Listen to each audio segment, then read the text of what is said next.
선생님 나오셔서 말씀 전해 주시겠습니다. 샬롬. 코로나가 다시 또 재유행을 해가지고 별로 유행 안 해도 될 걸 갖다가 또 성도님들이 또 더욱 조심하시고 한번 또 경험하셨으니까 그만한 또 지혜를 얻은 줄 압니다. 예배하는 데 지장이 없도록 더 열심히 하시기를 바랍니다. 우리가 어떤 그 사실을 말할 때 항상 전제하는 것이 육하 원칙이라는 것을 말합니다. 누가 언제 어디서 누가 무엇을 어떻게 라고 하는 그 원칙이에요. 중요한 6가지 질문이죠. 그 사실을 우리가 입각해서 부합할 때 이건 우리 사실이다 이렇게 인정하게 되죠.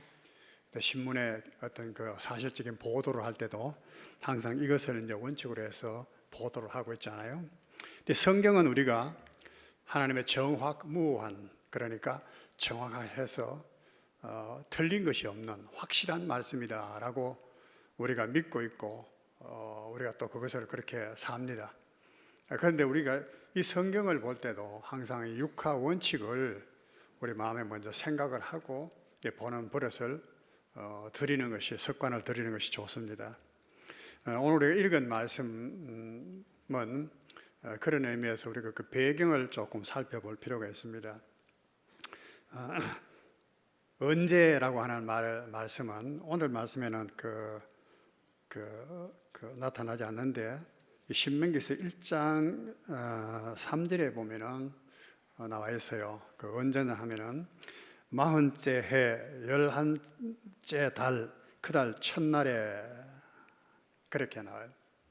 40째 해 40년이란 말입니다. 40년째 11째 달 11월 그달 첫날에 11월 1일에 모세가 여호와께서 주신 명령을 모압 땅에서 설명을 했다. 5절에 보면 모압 땅에서 율법을 설명하기를 시작했다 그랬고, 오늘은 모압 땅에서 그들과 세우신 언약의 말씀이다, 세우신 언약이다라고도 말씀을 하셨습니다. 그러니까 이제 때가 나왔죠. 장소가 나왔습니다. 이것이 참 중요한 것은 40년 동안 다른 말로 하면은 광야에 이스라엘 백성이 헤맸습니다. 그리고 애굽에서 나왔던 제1세대들은 이 광야에서 다 죽었습니다.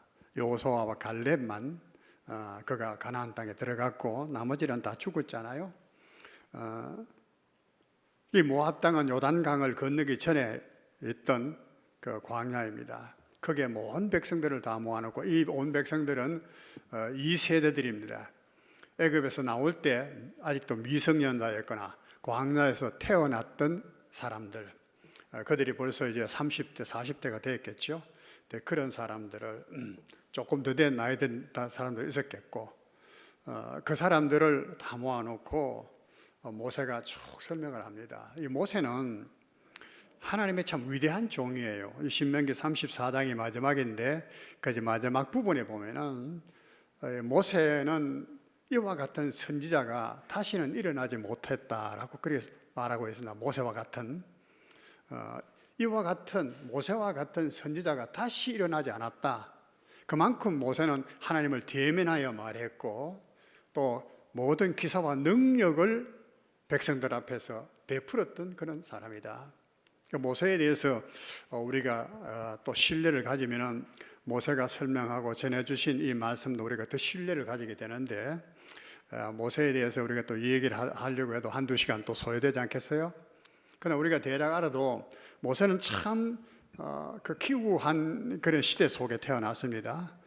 바로의 압제 때문에 이스라엘 백성에서 태어나는 남자아이는 다 죽이라 하라고 하는 그 명령 때문에 나일강에 버렸고 부모님이. 그래서 그것도 그 기적적으로 바로의 공주에게 발견돼서 바로의 그 아들로 그 애굽의 왕자로 이제 40년 동안 자라면서 모든 학술을 다 배우는 그런 아주 안락한 그 축복받은 어떤 환경 속에서 자라갔습니다. 그런가 하면은 40이 되었을 때에 자기 백성들이 고난 받는 것을 보고는 이 백성들을 구해야 되겠다라고 하는 그 생각을 가졌다가 애굽 사람에게 결국은 미움을 받고 미디안 광야로 도망을 갑니다. 그 광야에서 이제 자기 장인의 양떼를 치는 목동으로서 40년을 보내잖아요. 자기 어떤 집안도 없는 거고 그냥 얹혀서 처갓집에 얹혀서 40년 동안 목동으로 살아가는 삶이었습니다. 모세의 기도가 시편에 90편에 있는데 그 말씀에 보면 이런 기도가 있어요. 사람의 연수가 80이고 70이고 강건하면 80인데 80이라도 그 지나가는 것이 살과 같이 빨리 지나간다. 탄식을 하는 내용입니다. 왜 탄식을 하냐면 하나님이여 내 나이가 80이 됐는데 이렇게 인생을 끝낼 수는 없는 거 아닙니까? 그런 고뇌를 가지고 있었다는 거예요. 그런 기도를 드리고 있었다 모세가. 그런데 하나님이 80된 그야말로 그 마지막 그 인생을 사는 모세를 부르시죠. 불러서 애굽으로 다시 보내고 그 백성을 이끌어내서 광야에 인도하게 하고 광야에 40년 동안 헤매게 살게 한 그들을 인도하고 보살피도록 했습니다.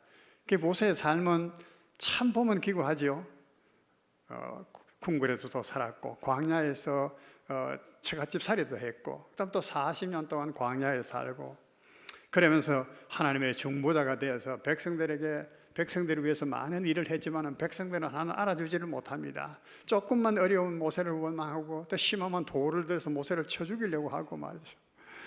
그런데도 모세의 그 수고에도 불구하고 가나안 땅에 들어가 보지도 못하고 그렇잖아요. 하나님의 부르심을 받았잖아요.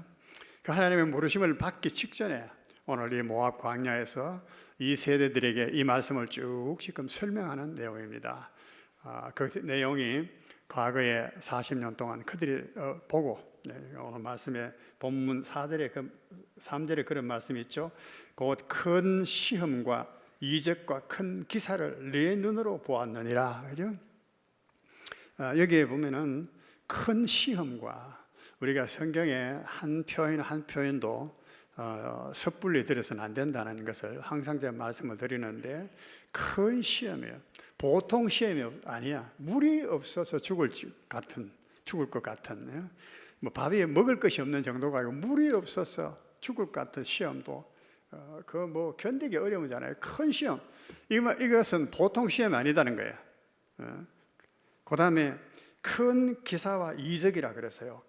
보통 이적도 놀라운 일인데 큰 이적이라는 거야. 큰 기사와 이적, 놀라운 광경들이죠. 그런 것들을 보았다는 거야. 내 눈으로 보고 강조하잖아요. 내 눈으로 보았느니라. 다 봤다는 거야. 보고 체험하고 다 그랬다는 거예요. 그랬는데 그들이 다 광야에서 죽었어요.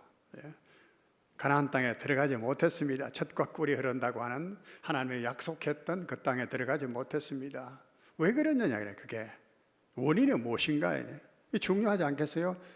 그걸 설명을 하는 것입니다. 뭐라고 설명합니까? 4절에 깨닫는 마음과 보는 눈과 듣는 귀는 오늘날까지 여호와께서 너에게 주지 아니하셨느니라. 너희가 다 보고 체험하고 그것도 보통 것이 아니고 큰 기적, 이사 그런 것들을 다 보고 체험하고 그랬음에도 깨닫지를 못했다는 거야.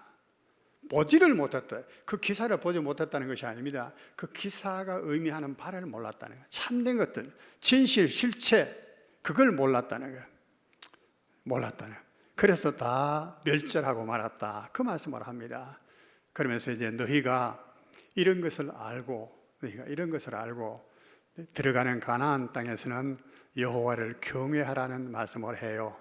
그리고 이제 27장 요 앞부분에 바로 보면은 27장, 28장을 보면은 너희가 이제 들어가는 그 땅에는 하나님께서 복과 화를 준비해 놨다는 거야. 너희 앞에 복과 화를 딱 준비해 놨는데 너희가 살기 위해서는 복을 택해야 되지 않겠느냐. 너희 조상들처럼 또 그렇게 하나님을 믿지 못하고 살다가는 망한다는 거야.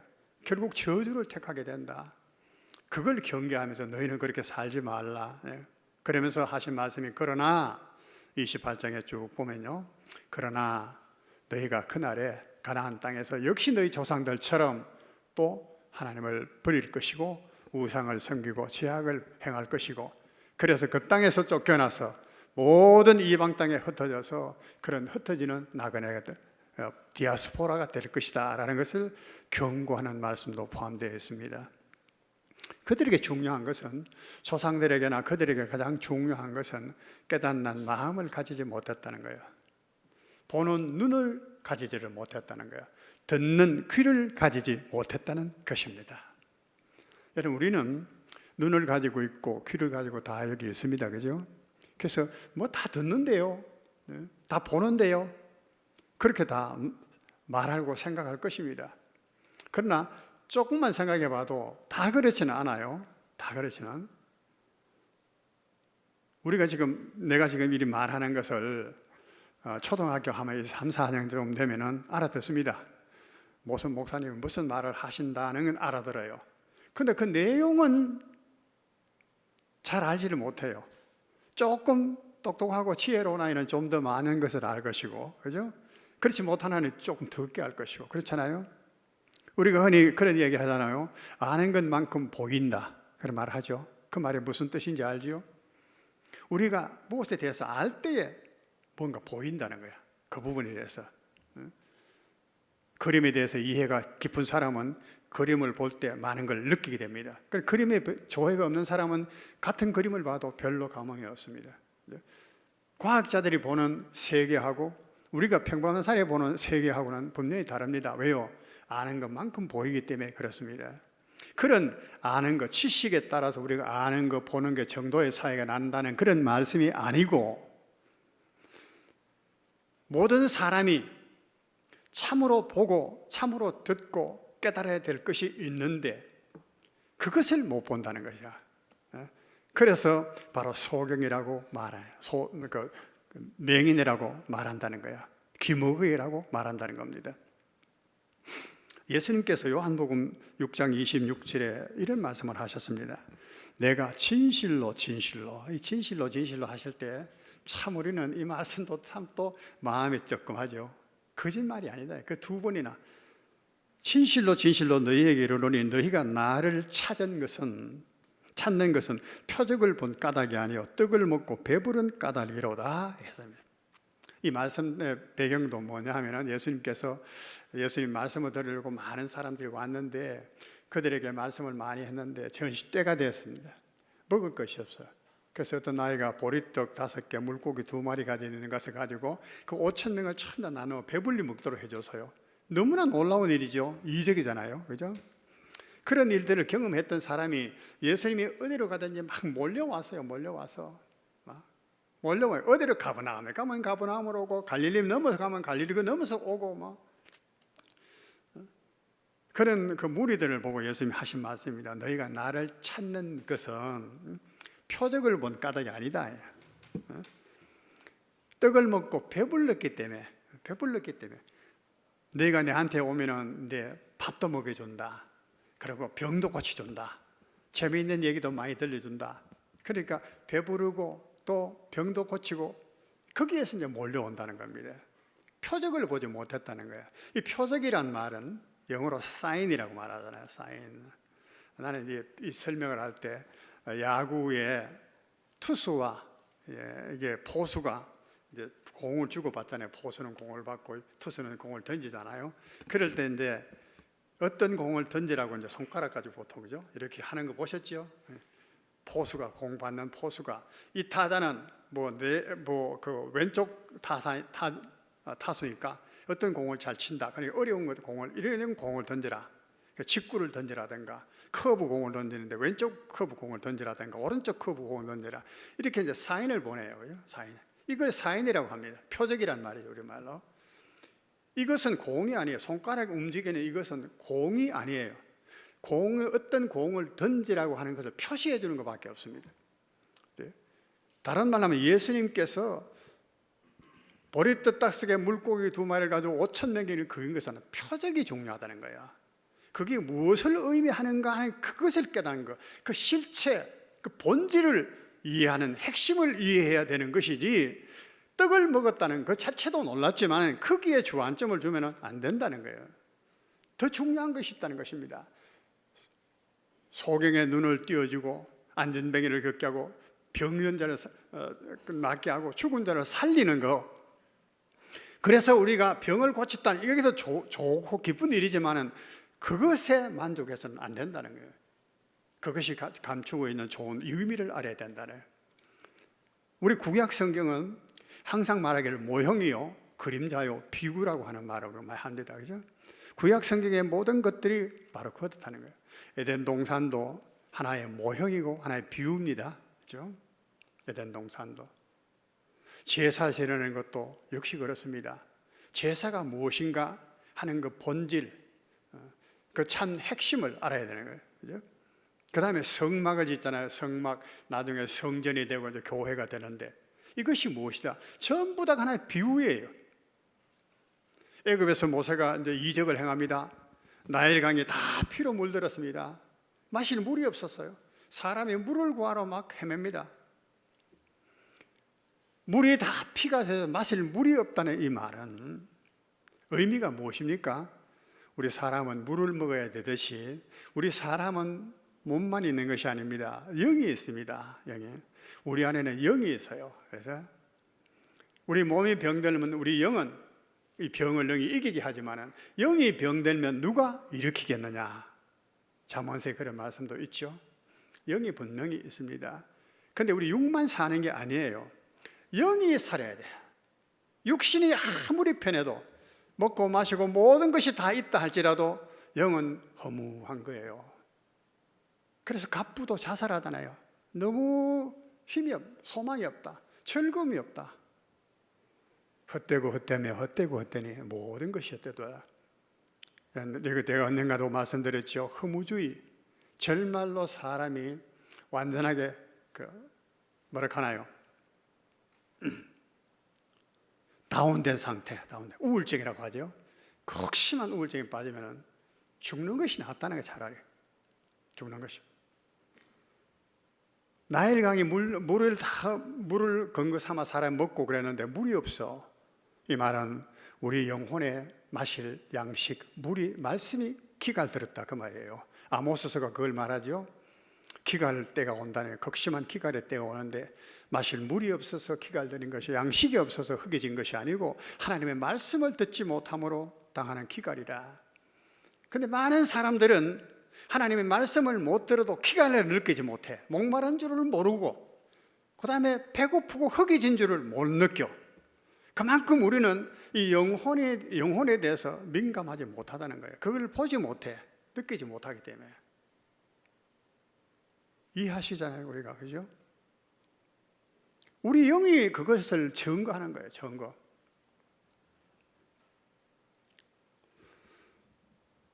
우리가 만약에 우리 영이 진실된 것을 보고, 그죠?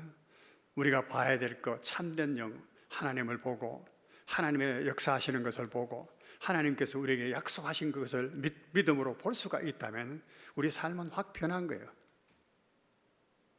우리 찬송에 그런 찬송했죠.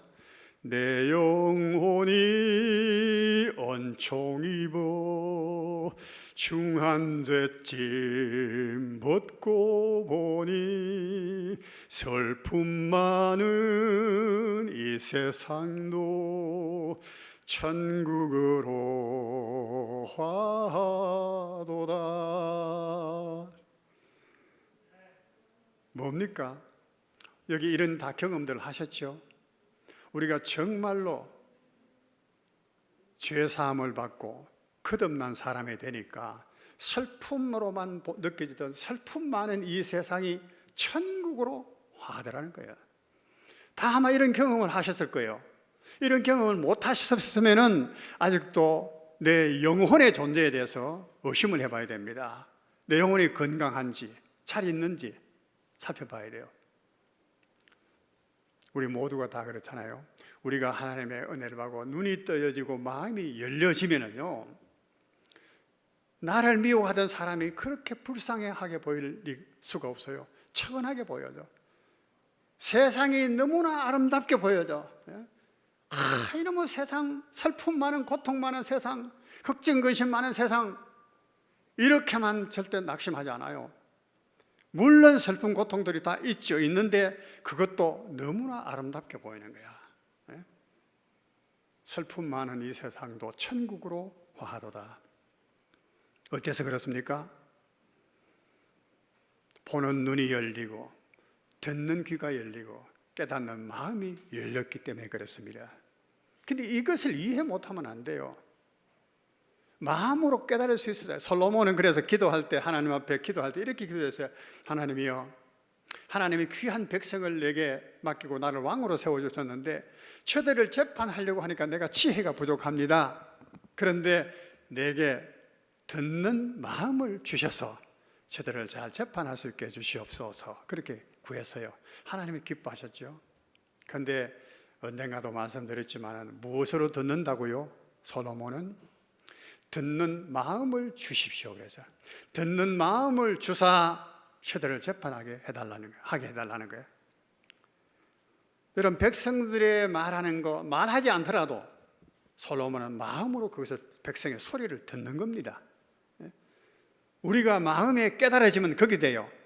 하나님은 우리에게 말씀해 주십니다. 하나님은 우리에게 말씀하시기를 원해요. 항상. 귀를 지으시니가 듣지 아니하시겠느냐. 이사야 그런 말씀을 하시죠. 입을 지으시니가 말씀하지 않겠느냐.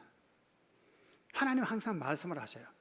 자연을 통해서 말씀을 하시고 바람 소리를 통해서 말씀하시고 물결 파도 소리를 통해서 말씀하시고 사람을 통해서도 말씀하시고. 근데 그것을 못 듣잖아요. 문제는 우리가 많이 우리 마음이 둔감하기 때문에 그래요. 문제는 마음을 깨어서 마음이 들을 수가 있어요. 깨닫는 마음이 있어야 돼요. 여러분, 우리가 자신하면 안 됩니다. 나는 듣는데요. 유대인들이 예수님께 그래서 그렇게 말했습니다. 예수님께서 이야기를 하시니까 내가 온 것은 보지 못한 자로 보게 하고 듣지 못한 자로 보는 자로 소경되게 하려고 왔다. 이렇게 말씀하시니까 그러니까 소경의 눈을 떼어주셨거든요. 그러니까 유대인이 할 말이 우리가 소경인가? 이래. 자기들이 소경 아니라는 거예요. 다 본다는 거예요. 그렇게 말했어요. 근데 실제로 보지는 못했잖아요. 요한계시록에 보면 7교회가 나오는데 그게 특히 보면 4대 교회가 라오디게아 교회가 있었어요. 4대 교회는 성도들이 뭐라고 생각했냐면 우리는 살아있다. 근데 하나님께서는 실상은 내가 죽었다. 그렇게 말씀하시는 거예요. 완전히 자기 착각에 빠졌죠. 자기 오해에 빠졌습니다. 나는 살아있다. 라오디게아 교회는 어떻습니까? 우리는 부자다. 모든 것을 다 가졌다. 근데 하나님께서 말씀하시는 것은 네가 헐벗고 가난하고 눈물고 한 것을 차마 불쌍해서 못 보겠다. 안약을 사서 눈에 발라서 눈을 뜨거니 보라는 거야. 네 자신의 모습을. 네가 부자인지 아닌지. 자기를 보지 못하는 거야. 눈이 가려웠기 때문에. 참 이게 문제예요. 예. 마태복음 13장을 보면은 그게 이제 씨 뿌리는 비유의 말씀이 나오잖아요. 그런데 그때 예수님이 하신 말씀이 이런 말씀을 하셨어요.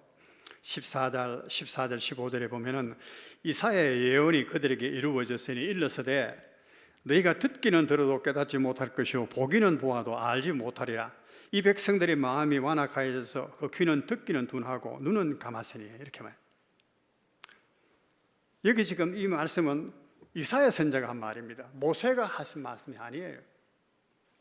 모세보다도 훨씬 후 시대의 이사야 시대도 역시 그랬다네 사람들이. 너희는 듣기는 들어도 깨닫지 못하고 보기는 보아도 알지 못한다. 이게 못한다. 이게 슬픈 거예요. 지금도 우리는 많은 것을 본다, 어느 정도 본다 이렇게 말을 할 수가 있는데 나는 이 말씀을 생각하다가 그런 맹인을 한번 봐서 예수님께서 맹인을 보고 눈뜨기를 원합니다 하니까 이제 진흙을 매가 이렇게 눈을 이제 비벼줬어요. 눈을 만져줬어요. 그러고는 뭐가 보이나 물었어요. 그러니까 뭐라고 하냐면 이 사람이 나무 같은 것이 걸어가는 것을 보입니다. 사람이 가는데 나무 같은 것이 이렇게 지나가는 걸 봤다는 거예요. 보기는 봤어. 근데 희미하게 봤어. 확실히 못 봐서 그 사람이 가는 것을 보고 나무가 지나가는 것, 나무 같은 것이 가는 걸 본다는 거야. 예수님이 다시 눈을 이렇게 만져주시니까 그때서 눈을 뜨고는 확실하게 사람을 볼 거예요. 희미하게 봐도 안 돼. 그렇죠? 그러면 뭐 온갖 오해를 다 하게 돼요. 자기가 본 것이 진짜인 줄 착각하게 돼. 완전하게 맹인도 있고 희미하게 보는 그런 사람도 있고. 하나님의 그 사도 바울도 처음에는 그랬잖아요. 다메섹 도상에서 빛을 보고는 눈이 어두워버리죠. 그런데 아나니아라고 하는 사람이 안수하니까 눈에서 비늘 같은 것이 벗겨지고 비로소 다시 보게 된 거예요. 이전에는 예수 그리스도를 핍박했는데 이단자라고 욕했는데 그때부터는 예수님이 그리스도라는 것, 구주시라고 하는 것을 확실하게 보게 된 거예요. 비늘이 벗겨졌어요. 눈이 떠진 것이에요. 우리는 이런 눈이 있다는 것을 먼저 알아야 됩니다. 이런 마음이 있다는 것을 우리 알아야 됩니다. 그래야지만 우리가 정말로 볼 것을 보는 겁니다. 이 역사를 일으키시는 하나님을 보게 되는 거예요. 하나님께서 하시는 일을 보게 되는 것입니다. 하나님의 말씀을 우리가 이해하게 되는 것입니다. 그래서 그 복을 우리가 얻게 되는 거예요. 아니면 우리는 헛된 것을 추구해야 돼요. 사람이 떡으로만 사는 것이 아니요, 그렇게 말씀하신 것입니다. 광야의 그들에게 떡은 일시적인 것, 육신을 위해서는 먹어야 되는 것이지만 영을 위해서는 떡이 무익한, 아무 의미가 없는 거예요. 그래서 떡으로만 사는 것이 아니라는 것을 광야에서 가르쳐 주신 것입니다. 너희가 다른 어떤 것을 의지하지 말고 내 하나님을 마음과 뜻과 힘을 다하여 사랑하라고, 그를 순종하라는 것을 가르쳐 주신 것입니다. 그러나 그들이 깨닫지를 못한 것입니다. 그러니까 오해를 많이 해요. 그 오해 많이 한 것을 말씀 드리려고 하면 항정이 없습니다. 항정이 없어요. 바리새인과 세리가 성전에 기도하러 왔잖아요. 기도합니다. 세리는 저 뒤에서 자기가 죄인인 것을 스스로 알기 때문에 고개도 못 들고 나는 죄인이로소이다 가슴을 치면서 나를 불쌍히 여겨달라고 그렇게 기도합니다. 바리새인은 저 앞에 나와서 손을 촥 들고 손을 촥 들고 그러고는 기도합니다. 손 든다는 의미도 그는 참 오해한 것 같아. 만세를 부른 것 같아. 하나님, 나는 저 바리새인처럼 저렇게 안 살아서 너무 감사합니다.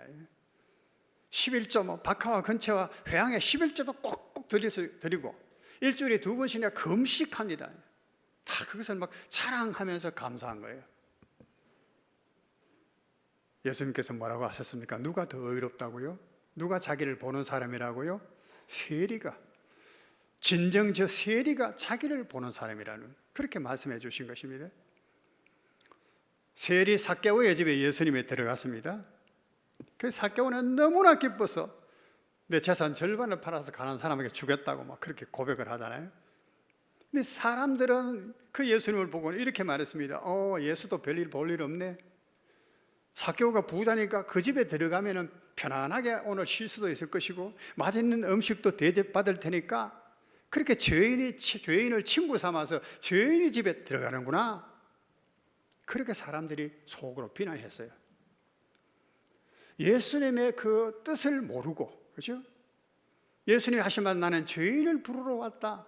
의인을 부르러 온 것이 아니고 죄인을 부르러 오셨다는 것을 실제로 삭개오의 집에 들어가심으로 그것을 보여주셨고, 삭개오가 회개하고 하나님을 믿게 된 것도 가르쳐 주셨는데 그 사실은 알지 못하고 부잣집에 먹기를 좋아하고 탐해서 그 집에 들어갔다, 이렇게 말했습니다. 얼마나 엉터리였습니까? 그죠? 율법이 말하는 것은 의와 믿음과 신과 인인데, 사랑이고 믿음과 그 다음에 진실과 이런 것인데, 그런 것은 다 버리고 11조 한다고 그죠? 하나 제사만 드린다고, 그건 다 헛된 거라는 거예요. 의미 없다는 것입니다.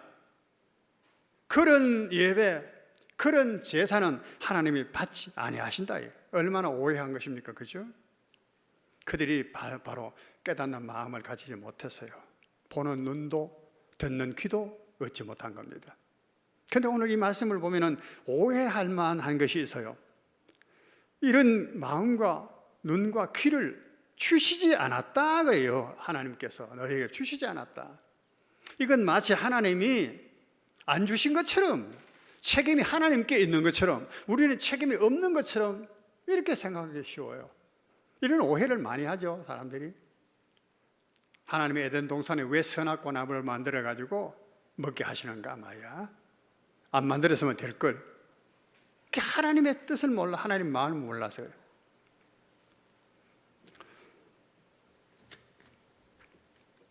아까 십비름 비유에서 내가 읽었잖아요. 왜 하나님께서 그들에게 그 마음을 주시지 않았는가. 15절에 이렇게 말씀해요.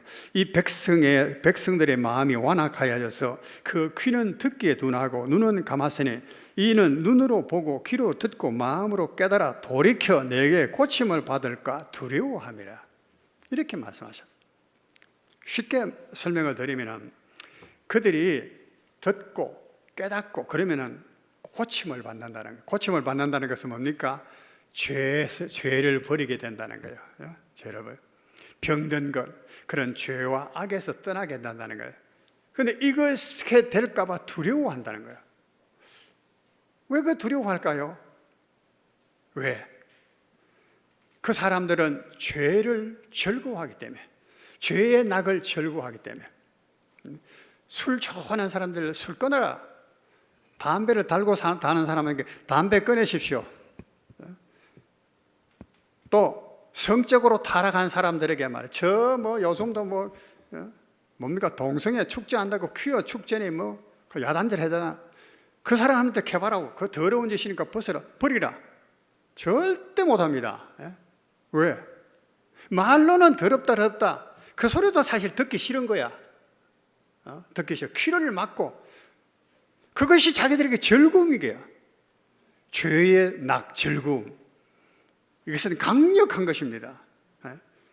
네가 선악을 알게 하는 열매를 먹으면 지혜로워지고 지혜로우고 싶어지는 거야. 우리 인생이 지혜로우면 얼마나 지혜롭겠다고. 우리의 죄 때문에, 사탄의 유혹 때문에 우리는 이런 것에서 돌이키기를 원하지 않습니다. 모세가 하나님의 백성과 더불어 고난받기를 애굽의 죄의 낙을 누리는 것보다 더 기뻐했다. 애굽에 사는 것은 죄의 낙을 누리는 거예요. 여러분, 오늘도 우리가 죄 이렇게 짓지 않아요? 죄 짓지 않아요? 그런데 죄 지으면서 이걸 나쁘다 하는 걸 알면서 버립니까?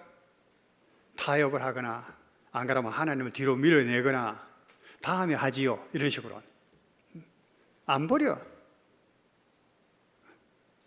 그래서 그들이 듣기는 들어도 또 해도 깨닫지를 못하는 거예요. 하나님 말씀을 열심히 듣는데 하나도 못 깨달아. 한 귀로 들어서 한 귀로 다 흘러가 버려. 마음에 머물지 않아. 그래서 변화가 하나도 안 일어나. 오늘 우리 교회에 참 문제가 이런 것 아니겠어요? 이것이 우리에게 참 문제인 것입니다. 우리는 분명히 깨달아야 됩니다. 그래서 그런 것보다도 더 고귀한 것이 하나님께서 우리에게 주신 은혜들이다라는 것을 우리가 알아야 돼요. 세상의 어떤 낙보다도 귀한 것이 하나님이시다.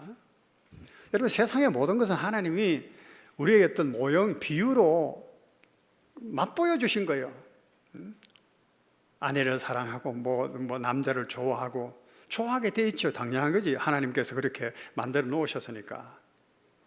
그런데 그것을 만드신 것은 그보다도 더 귀한 것을 하나님 우리에게 주실 수 있다는 것을 보여주신 것 아니겠어요? 바꾸어서 말하면은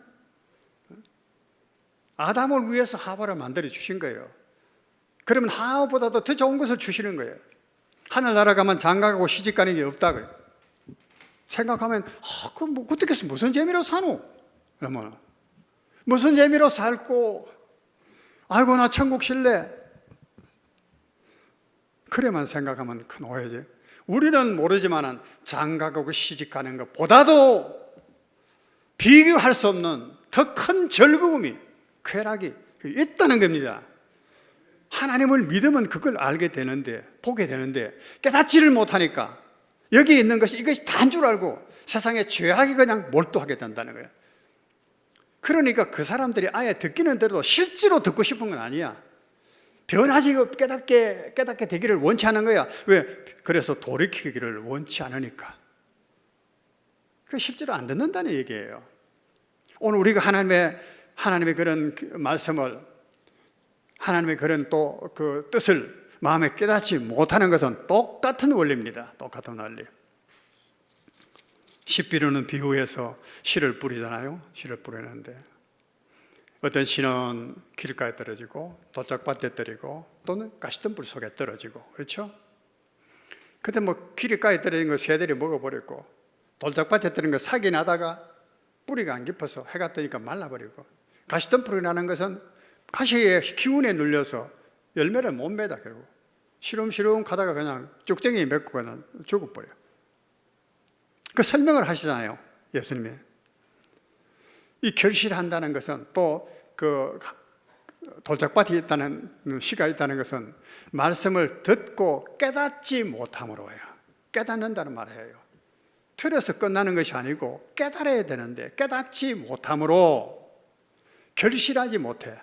그러나 옥토에 떨어진 씨는, 어떤 사람 옥토와 같은 마음에 떨어진 씨는 듣고 깨달아서 결실하는데 30배, 60배, 100배가 맺느니라. 귀 있는 자는 들을지어다. 그 끝에 귀 있는 자는 들을지어다. 다 들었어. 깨닫는 사람은 그것에 열매가 맺는 거예요. 여름에 옥수수 목사님이 또 보내주셔서 먹는데, 옥수수 하나 보면요, 씨 하나에 옥수수 대가 나가지고 얼마나 열리는지 몰라. 나는 한참 신기해. 옥수수 까보면요, 겹겹이 차곡차곡 차례로 이렇게 쌓여가지고 수염도 딱 있는데 알알이 줄을 딱 해요. 나란히 100배도 되는 것 같아. 종류에 따라서 어떤 거는 30개 적게 맺히고 그렇다는 것이 아니고 나름대로예요. 곡식에 따라서 다 결실해. 생명력이 있어서 열매를 맺는다는 거예요. 하나님의 기쁨의 열매를 맺고 즐거움의 열매를 맺는 거예요. 변화가 일어난다는 거예요. 그런데 그렇지 않는 사람은 깨닫지 못하는 것이 문제예요. 깨닫지 못하는 것은 하나님께서 깨닫는 마음을 안 주셨는 거고, 깨닫는 마음을 안 주신 이유는 그들이 변화되기를, 고침을 받는 것을 두려워한다는 거예요. 싫어하는 정도가 두려워해서 하기 때문에 거절하는데요, 뭐 어떻게 받겠습니까? 거절 안 해 주시겠어요?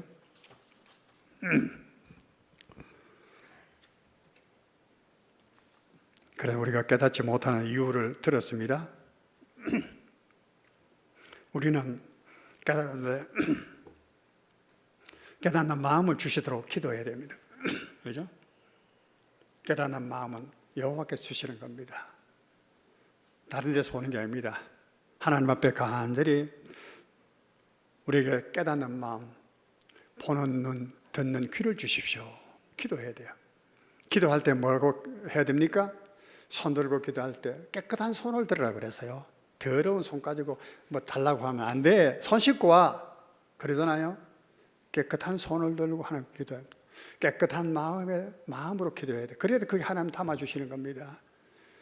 귀를 씻고 할례를 받고 그게 하나님의 말씀을 주시는 겁니다. 안 그러면 안 주신다 그러면 손부터 씻고 와. 말씀이 참 중요합니다.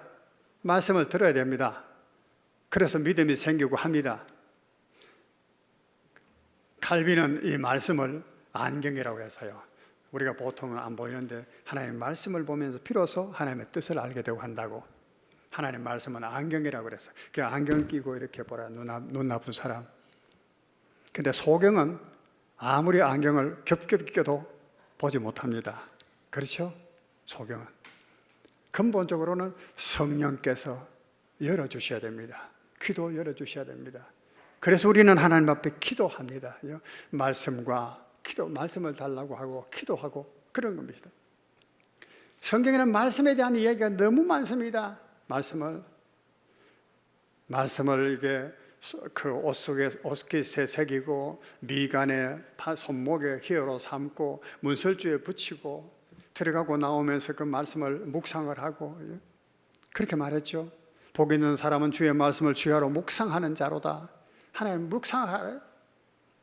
출애굽기 17장 14절에 보면 하나님의 말씀을 외워서 들려라 그래요. 신명기 33장에 32장에 보면은 노래로서 가르치라. 노래로 가르치는 말씀이 나옵니다. 신명기. 노래를 불러서.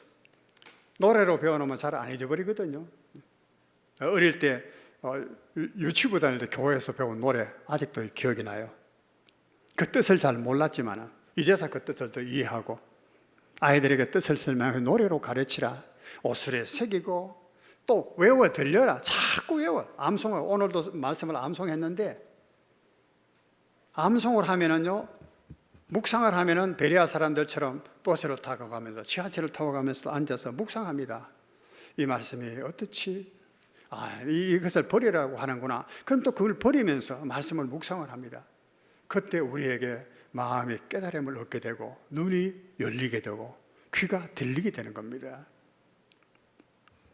그래야지만이 우리가 비로소 하나님을 섬기는 하나님의 자녀로 살아가게 되는 것입니다. 오늘 신명기 말씀의 13절에 보면 그 말씀이 있습니다. 하나님은 우리를 이렇게 자기 친자녀로 삼아주셨다라고 말씀을 하십니다. 이게 영광스러운 말씀이죠. 여호와께서 내게 말씀하시는 대로 또 네 조상 아브라함과 이삭과 야곱에게 맹세하신 대로 오늘 너를 세워 자기 백성을 삼으시고 그는 친히 네 하나님이 되시려 함이니라. 하나님이 우리 하나님이 되시고 싶어하는 거예요. 너 하나님이다. 다니엘이 하나님이다. 불리움을 하나님은 기뻐하셨잖아요. 그렇죠? 느부갓네살이 다니엘아 네 하나님이 그래. 요셉에게도 요셉의 하나님 나의 하나님이라고 세상 사람이 말할 때 하나님의 영광을 받으시는 거예요. 나 역시 높아지는 거고 하나님은 그걸 원한다는 거예요. 내 하나님이 되기를 기뻐하셔서 이 말씀을 한다는 거예요. 깨닫는 마음, 보는 눈, 듣는 귀를 가지고 하나님을 섬기라는 거예요. 하나님을 따르라는 거예요. 그러면 세계 가운데서 내가 하나님의 아들로서 장자로서 살게 된다는 말씀을 하셨습니다. 그렇지 않으면 우리가 하나님의 이 말씀을 듣고 믿음을 화합하지 않으면 아무 유익이 없다는 것을 명심을 해야 됩니다. 말씀을 참 드려야 될 말씀은 많은데 아무래도 맺어야 되겠습니다. 우리가 하나님을 알면은 아까도 말씀드린 것처럼 슬픔 많은 세상이 천국으로 하듯이 우리는 세상의 근심과 걱정, 염려를 다 잃어버리게 됩니다. 그리고 항상 기뻐하고 하나님 앞에 감사한 삶을 살아갑니다. 하나님이 이러시구나. 내가 지금 원하는 것은 아닌데 이런 일도 주신 것도 이런 것을 허락하신 것도 하나님께서 더 좋은 것을 주시기 위함인 것을 믿고 감사하게 되는 거예요. 또 기뻐하게 되는 겁니다. 안 그러면 우리는 모든 것을 가지고도 슬퍼하고 우울증에 빠질 수밖에 없게 되는 겁니다. 나는 요즘 유튜브를 보면서 대한민국의 번영을 보면서 깜짝깜짝 놀라요. 우리나라가 이 정도냐? 여러분 그럼 보셨죠? 지난번에도 그 이야기를 좀 드린 것 같은데 한번 보십시오. 처음에는 이 K-팝이라고 그랬죠. 한류. K-팝만이 아니지만 노래가 세계를 점차 휩쓸더니만 사이에 말 타는 것부터 시작해서 BTS가 나 뭔지도 몰랐는데 방탄소년이라고 그래. BTS 모르는 사람이 없어. 세계 젊은이들이 이 한국의 무슨 K-팝 노래들 말이에요. 노래들 그 문화들 예술들 영화 드라마 말할 것도 없고 예전에 대장금 하더니만 하면 칼기에 배우 사진까지 다 이렇게 새겨가지고 그렇게 운항했다고. 한국이 그렇게 떴어요. 지금은 얼마나 한류가 팽배한지 외국에서 한국어를 자기 어떤 제2 외국어가 아니라 모국어로 사용하는 채택한 주도 있고 미국에 텍사스 같은 주가 있고 나라들도 있다는 거예요. 한글을 지금 배우고. 그러니까 또 내일 오늘 특송을 했는데 내일 또 헝가리 공부하러 간다네요. 방학에 왔다는데. 근데 헝가리에서도 그런데 아이들 친구들이 있는데 한국말을 가르쳐 준대. 한 8명 이렇게 배우려고 해서 가르쳐 주고 있대. 한국말을 배우고 싶은 거예요. 한국에 한번 와보고 싶은 거예요. 너무 놀랍다는 거야. 한국어도 배우고 한글이 그렇게 아름답다는 거 우리는 그거 모르잖아요.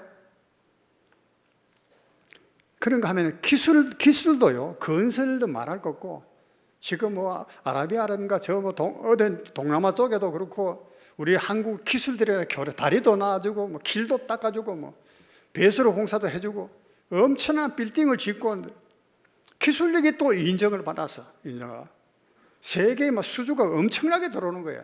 엄청나게. 그러면 IT 기술은 어떻습니까? 미국도 그 대통령이 와가지고 우리하고 반도체 그 협약을 했잖아요. 우리하고만 이제 공급하도록 하자. 그 보통이 아니에요. 외국인들이 한국에 와고 지하철 타보고는 깜짝 놀란대. 이렇게 깨끗하고 잘 돼 있고 막 정확하고 환승도 잘 되고 요금도 사고 막 어디든지 와이파이 다 되고 이런 데가 없다는 거야.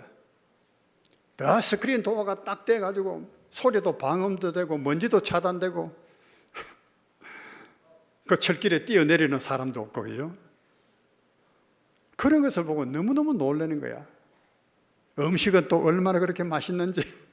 저는 우리 집사람하고 밥 먹으면서 참 너무 우리 행복하다. 너무 행복한데 우리가 사는데 이래 살아도 되겠나. 그런 얘기를 나 자주자주 합니다.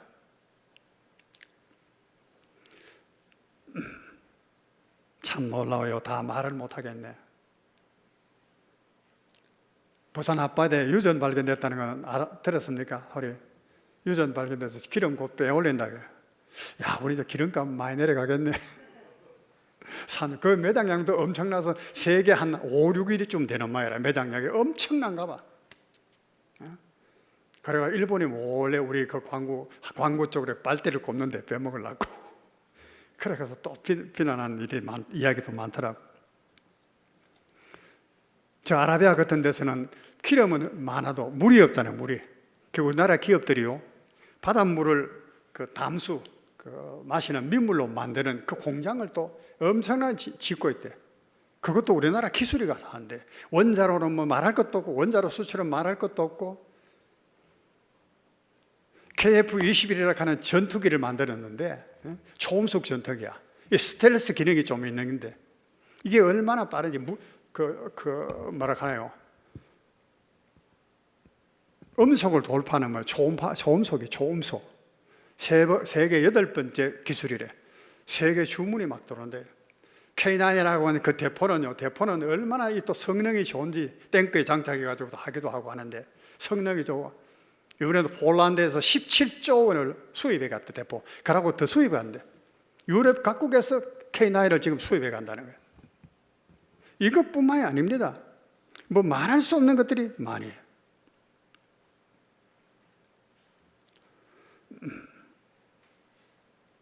제가 뭐 다 열거를 못 하겠네. 러시아 푸틴이 캄차카 반도를 우리나라한테 판대. 우리나라 보고 사래. 그 소식 들어봤습니까? 저 사할린 우쪽에 있는 캄차카 반도 소련 영토인데 그걸 우리한테 판대. 알라스카를 미국에 팔아먹은 것처럼 지금 러시아의 경제가 어렵대. 그래서 우리나라에 판대. 우리는 사고 싶은데 지금 러시아를 지금 제재하잖아요. 경제 제재를 하고 있잖아요, 세계가. 그것 때문에 못 사고 있는 형편이라. 놀랍잖아요, 여러분들 생각해 보면. 세계에 나가면은 한국이라고 하는 것이 뭐 대단해. 여행자들이 이렇게 여행사를 썼는데 보니까 코리안 카만나 환영 일색이래. 아시아는 물론이고 유럽의 여자들도 한국 남자한테 시집오고 싶대. 큰일 났다고 자고. 일본에서도 마찬가지고. 야, 한국 남자들 값이 얼마나 올라가는지 몰라. 그렇대.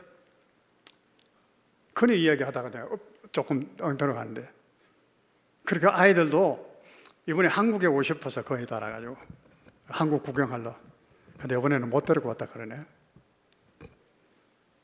여러분, 이것이 지금 우리나라의 위상입니다. 그런데 하나님께서 이스라엘을 말씀할 때 그랬어요.